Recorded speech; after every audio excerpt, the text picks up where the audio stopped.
ক্লাসে আবারও তোমাদের শুভেচ্ছা ও অভিনন্দন। আজ তোমাদেরকে আমি অষ্টম শ্রেণীর বাংলা প্রথম পত্র থেকে একটা প্রবন্ধ পড়াবো। সকলকে স্বাগত জানিয়ে আজ ক্লাস শুরু করছি।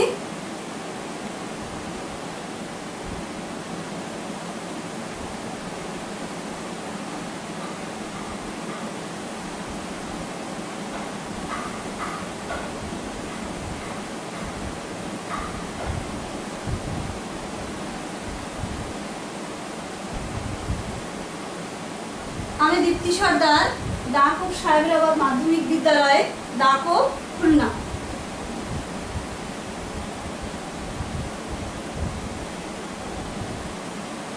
এসো আমরা কিছু ছবি দেখি।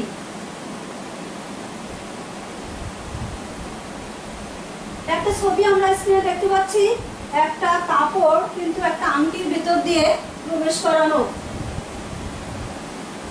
পরের ছবিতে আমরা দেখছি এক মহিলা নকশি কাঁথা সেলাই করছে। কাঁথার ভিতরে নানা রকম নকশা তৈরি করে সে কিন্তু সেলাই করছে। এবং পরের ছবিতে আমরা দেখছি একজন তাঁতি শাড়ি বুনছে, কাপড় বুনছে। এখানে দেখছি আমরা কিছু কাপড়, কোন কিসের কাপড় আসলে বোঝা যাচ্ছে না। এটা হচ্ছে খাদি বা খদ্দরের কাপড়। তাহলে বন্ধুরা দেখি উপরের কাপড়গুলো কাদের তৈরি, তোমরা কি বলতে পারো কাদের তৈরি এই কাপড়গুলো? এগুলো হচ্ছে লোকশিল্পীদের তৈরি। আমাদের গ্রামগঞ্জে অনেক কারিগর আছে যাদেরকে আমরা তেমনভাবে মূল্যায়ন করি না, বা তাদেরকে কোনো মিডিয়ায় কোনো মাধ্যমে কিন্তু তাদেরকে আনা হয় না। এমন শিল্পী কারিগর আছে যাদের হাতের বুনন, যাদের কারিগরি দক্ষতা আমাদের সারা বাংলাদেশ ব্যাপী, বিশ্বব্যাপী তাদের সুনাম রয়েছে। সেই সমস্ত শিল্পীদের তৈরি এই শিল্প। তাহলে আজকের পাঠ আমাদের লোকশিল্প।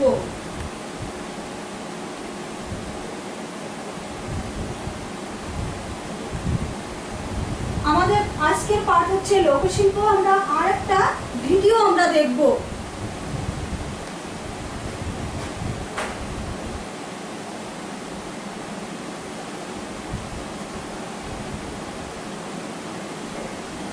প্রিয় শিক্ষার্থী, তোমরা খেয়াল করো, দেখো তাঁতিরা কিভাবে কাপড় বোনে।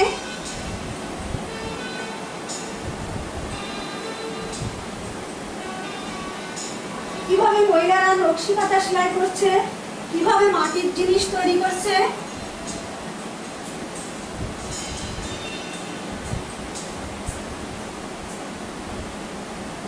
তাহলে আমাদের আজকের পাঠ আমাদের লোকশিল্প।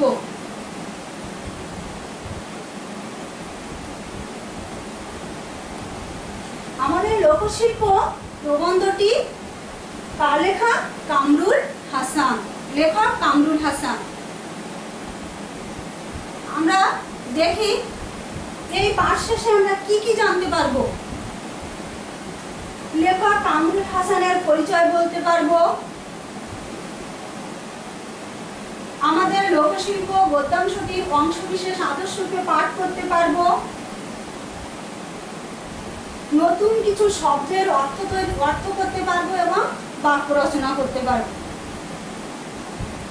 বাংলাদেশের লোকশিল্প যেমন মসলিন, জামদানি, খাদি, তাঁত বস্ত্র ইত্যাদি বিশ্লেষণ করতে পারবো। এবার দেখো আমরা লেখক পরিচিতিটা একবার দেখি। লেখক কামরুল হাসান জন্মগ্রহণ করেছেন 1921 খ্রিস্টাব্দে কলকাতায়। কোথায়? কলকাতায়। 1921 খ্রিস্টাব্দে কলকাতায়। পেশায় তিনি ছিলেন একজন চিত্রশিল্পী।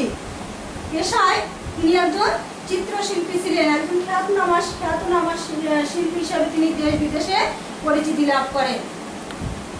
কর্মজীবনে তিনি দীর্ঘকাল ঢাকা আর্ট ইনস্টিটিউটের অধ্যাপনার কাজে নিযুক্ত ছিলেন। পরবর্তীতে তিনি বাংলাদেশের ক্ষুদ্র কুটির শিল্প ডিজাইনার হিসেবে নিযুক্ত হন। লেখক কামরুল হাসান বাংলাদেশের বিভিন্ন অঞ্চল থেকে লোকশিল্পের নানা উপকরণ সংগ্রহ করে। ছবির আকার, বিচিত্র কলাকৌশল ও লোকশিল্পের নানা দিক সম্পর্কে তার লেখা পত্র পত্রিকায় প্রকাশিত হয়েছে। সাহিত্যকর্ম, তিনি কি সাহিত্য লেখেন তার একটি বইয়ের নাম হচ্ছে বাংলাদেশের শিল্প আন্দোলন ও আমার কথা। 1988 খ্রিস্টাব্দের 2রা ফেব্রুয়ারি কামরুল হাসান ঢাকায় মৃত্যুবরণ করেন। তাহলে তোমরা বন্ধুরা, প্রিয় শিক্ষার্থীরা, তোমরা আবার একবার খেয়াল করো, কামরুল হাসান কত খ্রিস্টাব্দে জন্মগ্রহণ করেন? 1921 খ্রিস্টাব্দে। কোথায়? কলকাতায়। তিনি পেশায় কি ছিলেন? একজন চিত্রশিল্পী। কর্মজীবনে তিনি ঢাকা আর্ট কলেজ ইনস্টিটিউটের একজন অধ্যাপক ছিলেন এবং তার শিল্পকর্ম বাংলাদেশের বিভিন্ন অঞ্চলে বিভিন্ন প্রতিষ্ঠানে কিন্তু বিভিন্ন পত্রপত্রিকায় প্রকাশিত হয়েছে। তার সাহিত্যকর্ম যেমন একটা বইয়ের নাম হচ্ছে বাংলাদেশের শিল্প আন্দোলন ও আমার কথা। তিনি মৃত্যুবরণ করেন 1988 খ্রিস্টাব্দের 2রা ফেব্রুয়ারি ঢাকায়।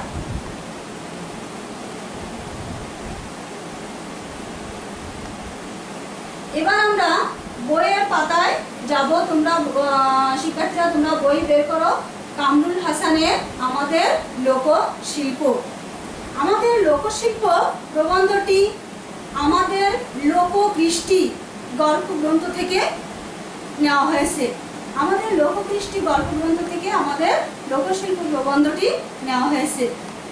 খাদ্যশস্যের পরেই আমাদের জীবনের সাথে নিবিড়ভাবে জড়িয়ে আছে আমাদের দেশের কুটির শিল্প। এমন একটা সময় ছিল যখন এই কুটির শিল্পের মাধ্যমেই কিন্তু বাংলাদেশের মানুষের প্রয়োজনীয় সমস্ত জিনিসই প্রয়োজন মেটাতো এই কুটির শিল্পের মাধ্যমে। এজন্য কুটির শিল্পের শিল্প গুণ এতটাই ছিল যে একে আমরা লোকশিল্প বলে গণ্য করতে পারি। তাহলে বাংলাদেশের কুটির শিল্প আমাদের লোকশিল্প।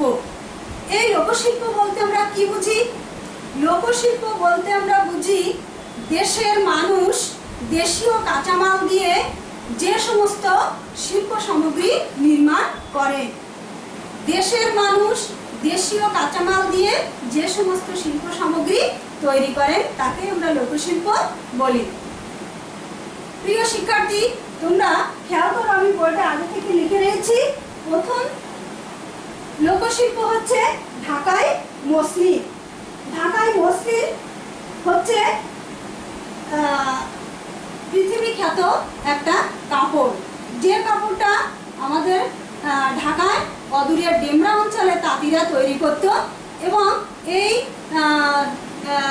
যে শাড়ি, মসলিন শাড়িটা দুনিয়া জুড়ে কিন্তু একটা আলোড়ন তৈরি করেছিল। এই মসলিন শাড়ি মোগল বাদশাদের বিলাসের বস্তু ছিল, বিলাসিতার বস্তু ছিল। এই মসলিন শাড়িটা এত সূক্ষ্ম সুতা দিয়ে তৈরি করা হতো যে একটা কয়েকশো গজ কাপড় কিন্তু একটা আংটির ভেতর দিয়ে প্রবেশ করানো যেত। আর এই মসলিন তৈরি করতে শুধু যে কারিগরি দক্ষতা প্রয়োজন তা কিন্তু নয়, শিল্পী মনও থাকা দরকার। এই লোকশিল্প ঢাকাই মসলিন এটা এখন বিলুপ্ত হয়ে গেছে, এখন আর দেখা যায় না, কোনো কারিগর এটা তৈরি করে না। কিন্তু এই কারিগরের বংশধরেরা এখন জামদানি তৈরি করছে, ঢাকাই জামদানি, যেটা আমাদের কাছে একটা বিশাল গর্বের বস্তু। এরপর দেখো আমরা নকশি কাঁথা। নকশি কাঁথাটা কি? নকশি কাঁথা হচ্ছে কাঁথায় নানা রকম ফুল পাতা, নানা রকম পরিবারের কাহিনী, জীবনগাথা, এগুলো দিয়েই বাড়ির মহিলারা নকশি কাঁথা তৈরি করে। নকশি কাঁথা একটা নকশি কাঁথা সেলাই করতে সাধারণ আকারের একটা নকশি কাঁথা সেলাই করতে প্রায় 6 মাস সময় লাগে। এবং বর্ষাকালে যখন চারিদিকে পানি থই থই করে, গ্রামের মহিলারা কিন্তু সারাদিনের কাজকর্ম সেরে দুপুর বেলায় পানের বাটা এবং কাঁথা নিয়ে তারা কিন্তু বসে যায় নকশি কাঁথা সেলাই করতে। তাদের কিন্তু কোনো কারিগরি দক্ষতা কিন্তু নেই। তারা নিজের আপন মনের মাধুরী মিশিয়ে আপন মন থেকে কল্পনার নকশা তৈরি করে তারা নকশি কাঁথা সেলাই করে এবং বাড়ির পাড়া প্রতিবেশীরাও সেই নকশি কাঁথার সেলাইয়ের অংশ নেয় এবং কত গল্প, কত আনন্দ, কত বেদনা এই নকশি কাঁথার ভেতর দিয়েই যায়। কাঁথার প্রতিটি সূচের ফোড়ের মধ্যে লুকিয়ে থাকে এক একটি পরিবারের কাহিনী, তাদের পরিবেশ, তাদের জীবনগাথা। গেল নকশি কাঁথা। এরপর আছে দেখো জামদানি শাড়ি। জামদানি শাড়ি হচ্ছে, এর আগে আমরা বলেছি জামদানি কারিগর কারা, যারা মসলিন শাড়ি তৈরি করত তাদের বংশধরেরাই হচ্ছে জামদানি কারিগর।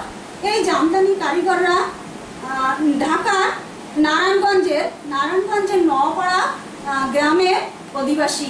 এই নারায়ণগঞ্জের নওপাড়া গ্রামের পাশ দিয়ে বয়ে গেছে শীতলক্ষ্যা নদী। বৈজ্ঞানিক বিশ্লেষণে দেখা যায় যে এই শীতলক্ষ্যা নদী থেকে যে আর্দ্রতা তৈরি হয়, এই আর্দ্রতাই হচ্ছে জামদানি তৈরির জন্য উপযোগী। এবং শুধু উপযোগী নয়, এটা অপরিহার্য বস্তু, যে বস্তুটা না হলে জামদানি তৈরি করা যায় না।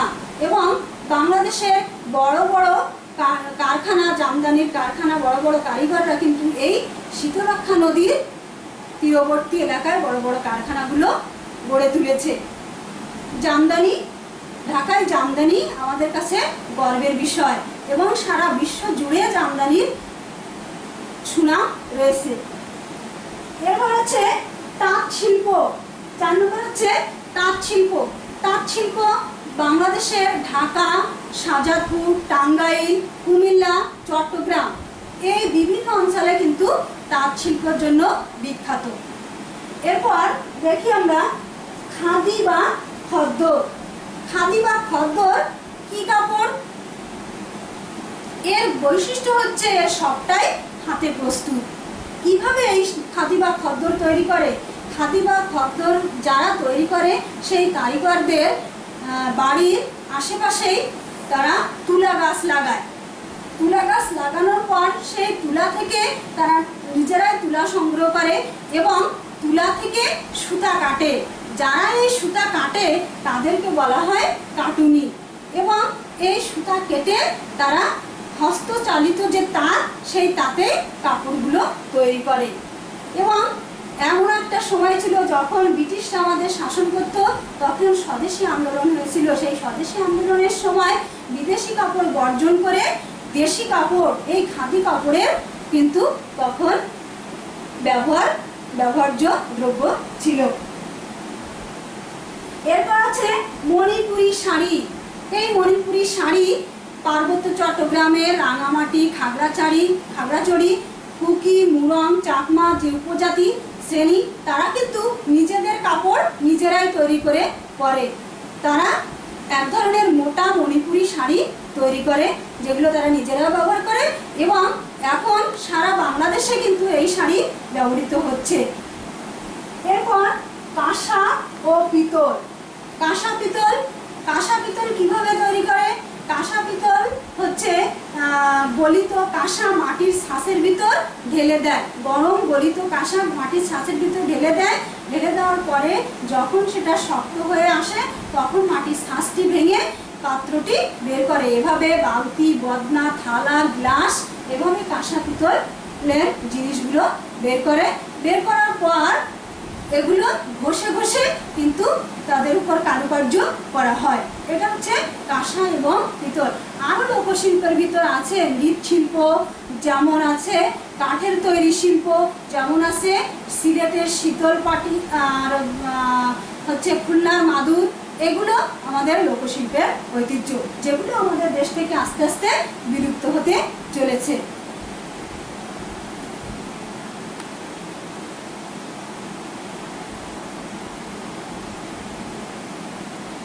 এবার আমরা কিছু শব্দার্থ দেখব, নতুন নতুন শব্দ। মণিপুরি, মণিপুরে উৎপন্ন, মণিপুরি শাড়ি যেটা মণিপুরে তৈরি করা হয়। নিবিড়, নিবিড় মানে হচ্ছে ঘনিষ্ঠ, ঘনিষ্ঠ। দক্ষতা, দক্ষতা হচ্ছে নিপুণতা ও কুশলতা। সংরক্ষণ বিশেষভাবে রক্ষা করা। ঐতিহ্য অতীতের গর্ব ও গৌরবের বস্তু। তাহলে প্রথমটা হচ্ছে মণিপুরি, মানে মণিপুরে উৎপন্ন দ্রব্য বা মণিপুরে উৎপন্ন শাড়ি। নিবিড় মানে ঘনিষ্ঠ সম্পর্ক। দক্ষতা মানে কাজের নিপুণতা ও কুশলতা। সংরক্ষণ মানে বিশেষভাবে রক্ষা করা। ঐতিহ্য মানে গর্বের বস্তু বা অতীতের গৌরব, গর্বের বস্তু।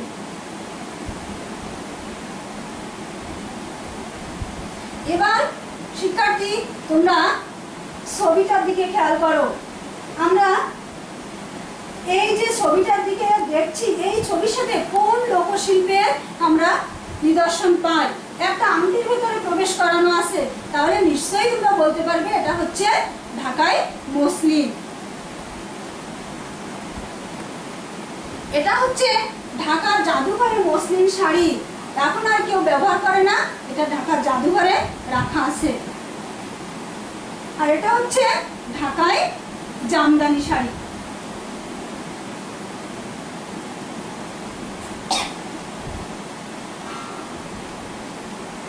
মসলিন ও জামদানি শাড়ি প্রাচীন কাল থেকে গ্রাম বাংলার ঐতিহ্য বহন করে আসছে।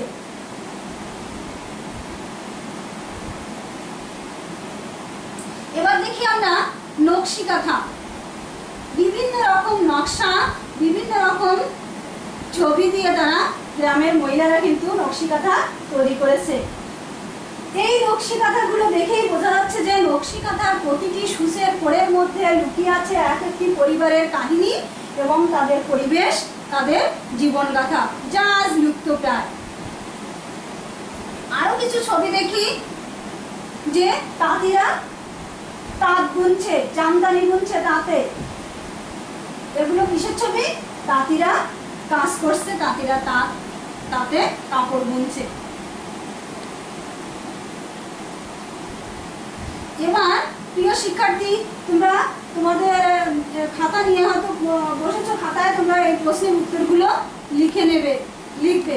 কামরুল হাসান কোথায় জন্মগ্রহণ করে? প্রশ্নগুলো লেখো। আমাদের লোকশিল্প প্রবন্ধটি কোন গ্রন্থ থেকে গৃহীত? কোন গ্রন্থ থেকে গৃহীত হয়েছে? মসলিন কি? সাধারণ আকারে একটি নকশি কাঁথা সেলাই করতে কমপক্ষে কত সময় লাগতো? মনে মনে তোমরা প্রশ্নের উত্তরগুলো হয়তো ঠিক করতে পেরেছ। এখন প্রশ্নের উত্তরগুলো আমি দেখিয়ে দেব, মিলিয়ে নাও। কামরুল হাসান কলকাতায় জন্মগ্রহণ করেন। আমাদের লোকশিল্প প্রবন্ধটি আমাদের লোককৃষ্টি গ্রন্থ থেকে গৃহীত হয়েছে। মসলিন বাংলাদেশের গৌরবময় প্রাচীন কুটির শিল্প। কমপক্ষে 6 সময় লাগে এক একটা নকশি কাঁথা সেলাই করতে। তাহলে উত্তরগুলো মিলিয়ে নাও। এসো আমরা আরো কিছু ছবি দেখি। এটা একটা নকশি কাঁথার ছবি, সবগুলোই নকশি কাঁথার ছবি। আচ্ছা, এবার আমরা আরেকটা ভিডিও দেখবো।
এবার নকশি কাঁথার ভিডিওটা দেখলে আমি আরেকটি কাজ তোমাদের দেব।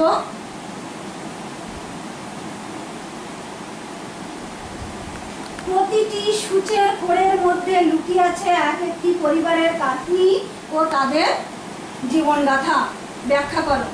এই ভিডিওটা দেখে বা আমি এতক্ষণ যা আলোচনা করলাম নকশি কাঁথা সম্পর্কে, এই আলোচনার মাধ্যমে তোমরা সবাই কিন্তু খাতায় কমপক্ষে 5টি করে বাক্য লিখবা নকশি কাঁথা সম্পর্কে।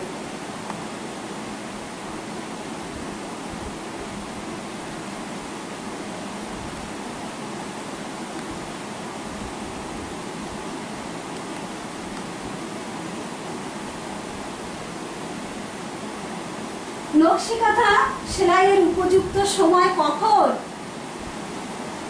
কখন তোমাদের নকশি কাঁথা সেলাইয়ের উপযুক্ত সময়? ঢাকায় কোন জিনিসটি মোগল বাদশাদের বিলাসের বস্তু ছিল? বাংলাদেশের কোন এলাকাতে তাঁত শিল্পের মৌলিক বৈশিষ্ট্য দেখা যায়? জামদানি কারিগরদের বসবাস কোথায়? আচ্ছা, নকশি কাঁথা সেলাইয়ের উপযুক্ত সময় কখন? বর্ষাকাল। ঢাকার কোন জিনিসটি মুঘল বাদশাদের বিলাসের বস্তু ছিল? ঢাকায় মসলিন। বাংলাদেশের কোন এলাকাতে তাঁত শিল্পের মৌলিক বৈশিষ্ট্য দেখা যায়? ঢাকা, চট্টগ্রাম, শাহজাদপুর, কুমিল্লা এইসব অঞ্চলে। বাংলাদেশের জামদানি কারিগরদের বসবাস কোথায়? নারায়ণগঞ্জ জেলার নওপাড়া গ্রাম। খাদি কাপড়ের প্রধান কাঁচামাল কি? তুলা, তাই তো? তুলা হচ্ছে খাদি কাপড়ের প্রধান কাঁচামাল।